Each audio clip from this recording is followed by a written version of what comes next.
बहुत समय पहले की बात है कि जब एक बार गौतम बुद्ध जी ने अपने शिष्य के यहाँ जाने वाले थे। जब शिष्य को यह पता चला कि गौतम बुद्ध जी हमारे यहाँ आ रहे हैं, तो उसने अपने यहाँ गौतम बुद्ध जी के सत्संग और प्रवचनों का आयोजन करने का निश्चय किया, जिससे कि उसके साथ साथ उनके घर वालों और उसके गांव वालों को भी गौतम बुद्ध जी का वचनों का लाभ मिल सके और अंधविश्वास से परे ईश्वर का सही मार्ग मिल सके। इसी प्रकार जब गौतम बुद्ध जी ने उसके घर पर पहुंचे तो उसने आयोजन की सारी व्यवस्था कर दी थी और उस आयोजन में बुद्ध के प्रवचनों को सुनने के लिए सारे गांव वाले लोग उपस्थित थे। लेकिन उस समय एक अजीब सी बात हो गई थी। जिस शिष्य ने यह आयोजन किया था वह ना जाने अचानक से कहाँ गायब हो गया। वह उस आयोजन में शामिल नहीं हो पाया। यह सब देखकर सभी गांव वालों ने आपस में बातें करने लगे कि यह कैसा भक्त है जो सारा कुछ आयोजित करने के बाद खुद ही गायब हो गया। और भी काफी कुछ उसके बारे में कहने लगे, लेकिन उसे कुछ नहीं पता था कि उसके पीछे आखिर क्या हुआ है। इस प्रकार उस रात्र सभी लोग ने बुद्ध की प्रवचनों का ज्ञान ली और अपने अपने घर चले गए। रात के एक वक्त वह किसान भक्त अपने घर पर आ पहुंचा। बुद्ध जी ने उसके आने के बाद उससे पूछा कि तुम कहाँ चले गए थे? गांव के सभी लोग तुम्हारे बारे में पूछ रहे थे।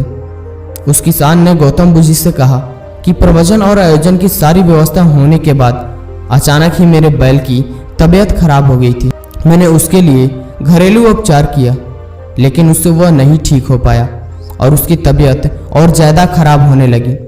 इसलिए मैं उसे उसके उपचार के लिए पशु चिकित्सालय ले गया था। अभी फिलहाल वह सही है, लेकिन अगर सही समय पर मैं उसे चिकित्सालय नहीं ले गया होता तो शायद वह बच नहीं पाता। उस समय उसकी जान ज़्यादा कीमती थी, क्योंकि वह दुख में था और इसलिए मैं प्रवचनों में उपस्थित नहीं हो पाया। इसलिए मुझे क्षमा कर दीजिए। बुद्ध ने उससे कहा कि इसमें माफ़ी मांगने की जरूरत नहीं है, बल्कि तुमने सही किया। अगले दिन सुबह को जब गांव वालों ने फिर से बुद्ध के पास उनके प्रवचन को सुनने के लिए आए तो वो उस किसान भक्त की आलोचना करने लगे। इस पर गौतम बुद्ध जी ने उन सभी गांव वालों को रात्र के हुई वह पूरी घटना सुनाई और फिर उन सभी गांव वालों को समझाया कि उस समय उसने बिल्कुल सही किया जो एक सही और ज्ञानी व्यक्ति को करना चाहिए।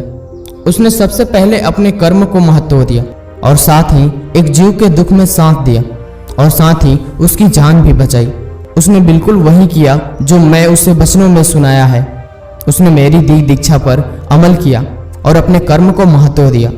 अगर वह उस जीव की सहायता ना करके मेरे वचनों को सुनता तो शायद ये सही नहीं होता, लेकिन उसने वही किया जो मैं अपने प्रवचनों में सभी को समझाता हूँ कि ईश्वर ने सभी इंसान को बुद्धि और विवेक की ताकत दी है और इस ताकत को सही समय पर सही तरह से उपयोग करने के लिए है।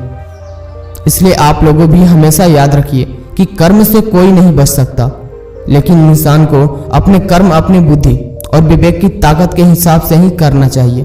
किसी भी सत्संग और प्रवचन का लाभ तभी होता है जब उन पर अमल किया जाए और उन्हें अपने जीवन में अमल ले आया जाए, अन्यथा सुनने का कोई फायदा ही नहीं जब तक कि उन पर अमल ही ना किया जाए। बिना अमल किए वह सब व्यर्थ हो जाता है। फिर सत्संग में जाओ या ना जाओ, एक ही बात है। किसी भी ऊंचे से ऊंचे संत महात्मा की वाणी ही क्यों ना सुन लो, लेकिन अगर उस पर अमल ना किया तो सब बेकार है।